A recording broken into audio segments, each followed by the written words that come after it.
Okay, so I want you to just close your eyes for a second and picture something. Okay. You're standing on a riverbank in the Peruvian Amazon. It's 2024. You've got all your high-tech gear, maybe a drone in your pack, satellite internet. Right. And you look across the water and just stepping out of this dense green wall of jungle is a group of men. Mm-hmm. They are holding 6-foot-long bows. They have arrows that are 7 feet long, and they are looking at you like you are the alien. It's a total collision of worlds. I mean, it's hard to even process that image. It really is. Yeah. We're talking about the Mashko Piro, one of the last uncontacted tribes on Earth. Yeah. There was some footage of this exact moment circulating recently. Maybe you saw it, and it just feels prehistoric. But it happened, like yesterday. And that footage is haunting. It's not just some cool National Geographic moment. It's a signal, it's a distress flare. Exactly. And that is why we're doing this deep dive today. We're looking at a stack of notes from a conversation with Paul Rosolie. And for context, Rosolie isn't just a tourist. He's a conservationist who has spent 20 years, his entire adult life, living in and fighting for the Amazon jungle. And what I really appreciate about his perspective here is that he absolutely refuses to romanticize the jungle. Yeah. I think we have this tendency, sitting in our comfortable offices to see the Amazon as this distant Garden of Eden, a place of peace. Totally. But if you look at the reality he lays out, it's a war zone. A literal war zone. In every sense. It's a biological war where animals are constantly evolving weapons, and it's a geopolitical war where crime syndicates, drug cartels, and indigenous tribes are all clashing over resources. So today, our mission is to sort of map out that battlefield. We're going to talk about why those uncontacted tribes are suddenly walking out of the woods. We're going to unpack the terrifying reality of artisanal gold mining, which is a phrase that needs a lot of explanation. It really does. And we're going to look at the biology itself, from stingrays that can flay your skin to the idea of flying rivers, which might be the single most important climate concept I've ever even heard of. It completely changes how you see the sky, doesn't it? It really does. Yeah. But let's start back on that beach. The Mashko Piro. Rosolie calls them the Nomol. What does that mean? Nomole basically translates to the brothers. It's a term used by the local Yin people who are actually related to them. Oh, interesting. Yeah, they speak a dialect of the same language, but they've been separated by history. Yeah. And the visual details he describes are just incredible. You mentioned the bows, but did you catch the part about the belts? The coils of rope, right? Huge coils wrapped around their waists. Oh, yeah. I honestly thought it was like armor or something ceremonial at first. It looks like it, but it's pure utility. I mean, think about it. In the deep jungle, rope is everything. Right. You use it to climb, to bind a kill, to build a shelter. That coil is their entire toolbox. It's their utility belt. So, in this encounter he describes, you have anthropologists on one side of the river and the Nomole on the other. And the Nomole are asking for two things: rope and bananas. Specifically plantains, yeah. But this wasn't some friendly barter. The anthropologists were terrified. I bet. You have to remember, the Mashko Piro have a history of defending their territory with lethal force. They've killed outsiders. So the anthropologists are basically just shouting across the river. Yeah, in this broken dialect, basically begging them, please put down the weapons so we can send a canoe over. It's a standoff. Yeah. A high-stakes negotiation over fruit. Exactly. And they eventually floated a canoe over with the bananas, but they didn't make physical contact. They just pushed it into the current. And the reaction to the food was telling. It was heartbreaking. Yeah. Rosalie describes it as a frenzy. As soon as the canoe hit the bank, the men dropped their bows and just descended on the plantains. Wow. Screaming, fighting each other for the food. It wasn't a snack, it was starvation. And that gets to the big question, Riley. If these people have successfully hidden for hundreds, maybe thousands of years, why are they appearing on a beach in 2024 begging for food? Because they're being pushed. They aren't exploring, they're fleeing. Right. During the exchange, they asked the anthropologists a question that I think is the most chilling part of this whole report.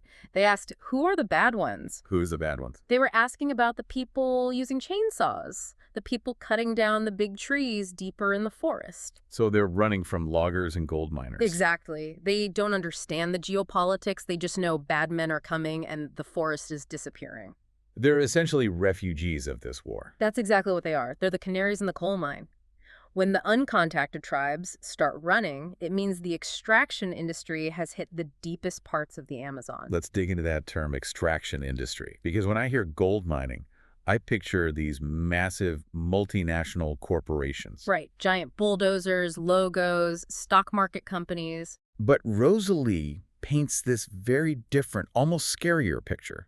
He calls it artisanal crime. Yeah. And usually when I hear artisanal, I'm thinking of, sourdough bread in Brooklyn. Exactly. Not this. Artisanal in this context is just a deceptive marketing term for chaos. It means small scale, decentralized, and totally unregulated. So it's not one big company you can protest. No, it's thousands of poor families driven by poverty heading into the jungle with small engines to suck up river sediment. It's decentralized destruction. And it is incredibly toxic. To get the gold out of that mud, they use mercury. Okay, walk me through that. Why mercury? So the gold particles are like dust. You can't just pick them out. But mercury acts like a magnet for gold. It binds to it. So they mix liquid mercury into the sludge. It grabs all the gold and forms a little ball. Okay, but then you have a bowl of mercury and gold. That doesn't sound safe. It is not.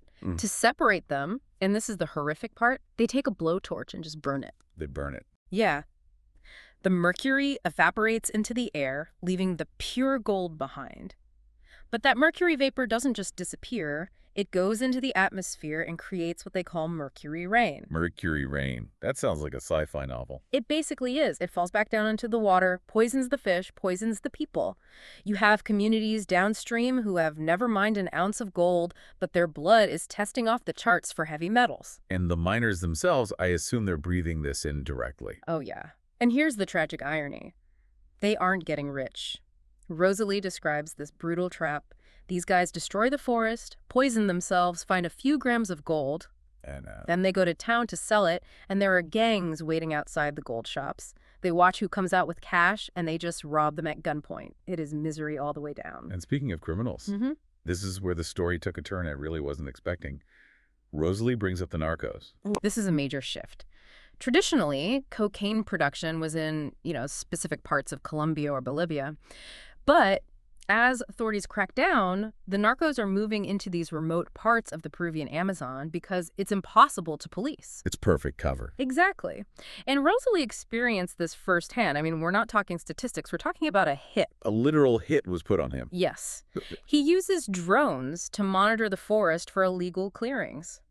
Well, the narcos do not like drones. They think it's the DEA. No, I imagine not. Bad for business. The police intercepted a WhatsApp message. It offered a cash reward for killing, and I'm quoting the translation here, the shithead gringo that flies the drone. That is terrifyingly specific. And it almost happened. His partner, a guy named JJ, was supposed to be in a specific car on a specific day. Right. The car was stopped by masked men with assault rifles. They dragged the driver out looking for JJ. But JJ wasn't there. Pure luck.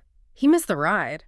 But it just shows you the stakes. This isn't just saving the trees. Conservationists are being assassinated because they're disrupting drug cartel supply lines. Which creates this incredibly dark irony. You have this shadow war happening, and then, at the same time, this massive infrastructure project Rosolie mentioned.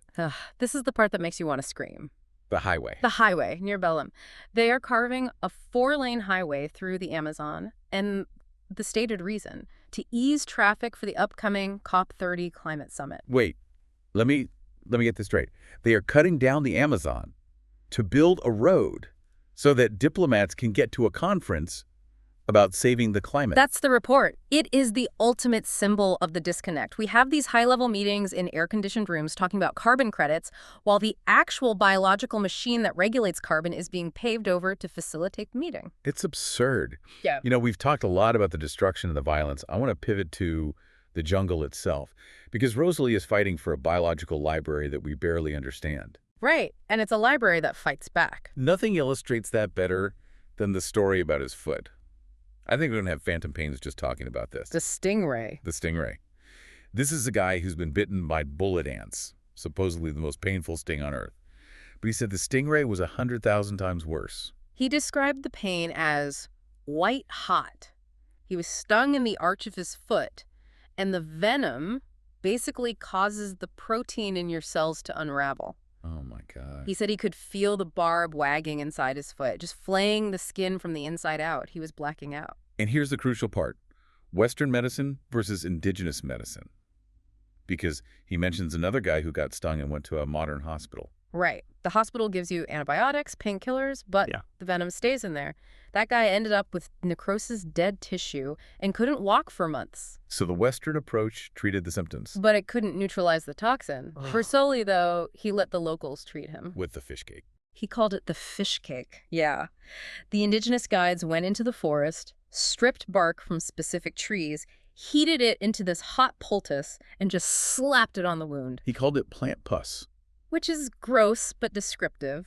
But look at the mechanism. It didn't just kill bacteria, it physically drew the venom out. He said black, denatured blood started oozing from his foot. The plant mixture acted like a vacuum for the poison, and the result. He was walking in 2 days. 2 days versus months. It's a medical miracle by our standards, but for them it's just Tuesday, you know? It's basic first aid. And this gets to a huge point about the pharmaceutical industry.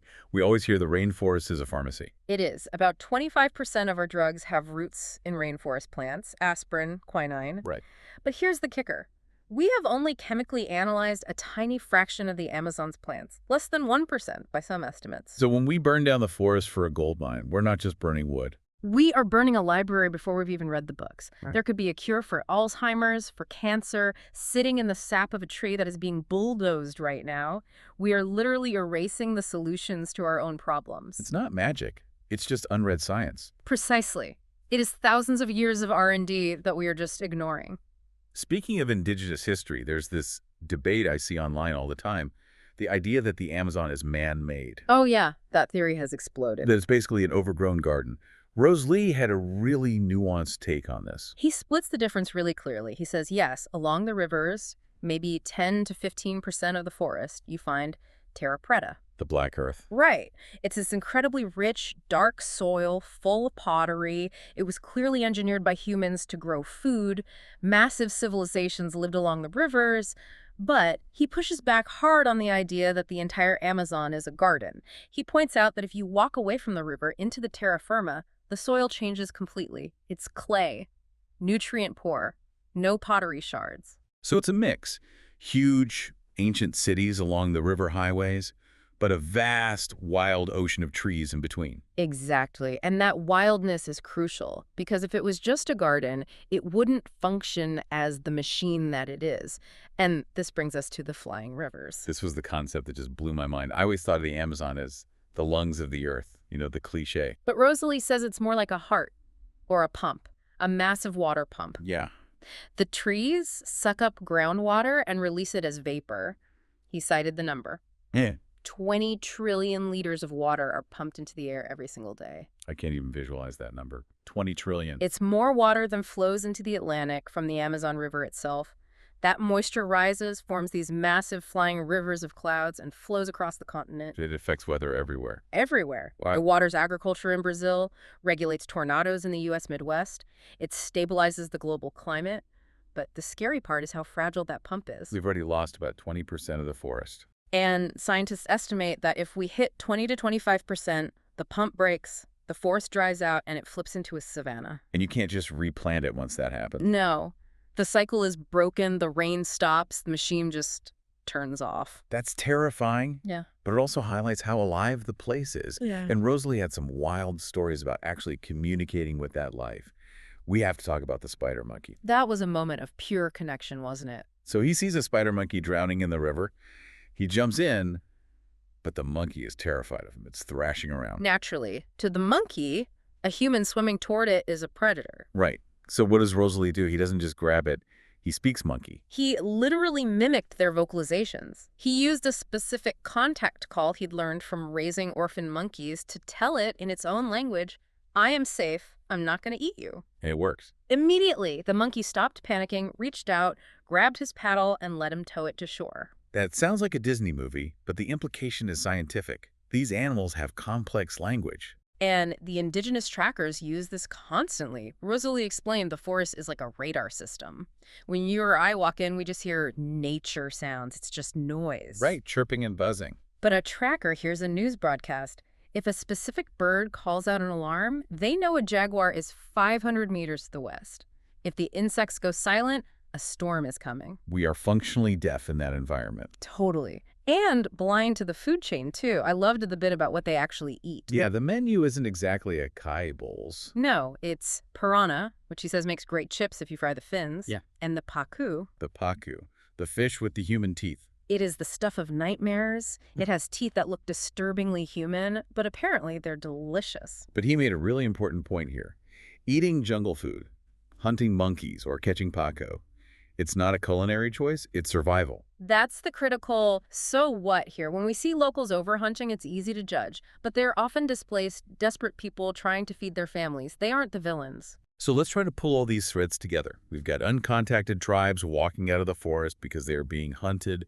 We have artisanal miners and narcos poisoning the water and assassinating conservationists. We have a biological supermachine, the flying rivers, that keeps our planet's agriculture stable, but it's teetering on the edge of collapse. And we have this incredible deep reservoir of solutions, indigenous medicine, the library of plants, that we are burning down before we even understand it. It really feels like a tipping point. Rosalie's message isn't just look at this cool snake. It's that we are deciding the future of this system, like right now. And it flips the script on technology, doesn't it?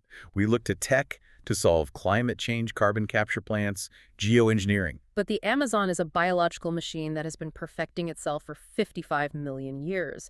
It captures carbon and regulates water better than any machine we could ever build. And we are dismantling it with chainsaws to build a road for a climate conference. That is a heavy thought. The most advanced technology isn't the drone Rosalie is flying, it's the forest he's filming. Precisely. I want to leave everyone with one final thought. We talked about the user manual, the indigenous knowledge, the fish cake cure, the bird radar. Yeah. If we lose the Amazon, we aren't just losing trees and oxygen. We are deleting the operating instructions for planet Earth before we've even finished reading the first chapter. What other cures, what other understandings of biology are we burning down right now just to get a little bit of gold dust? That is the question we need to answer. Fast. Thanks for diving in with us today. This one was intense, but man, was it necessary. Absolutely. Thanks for listening.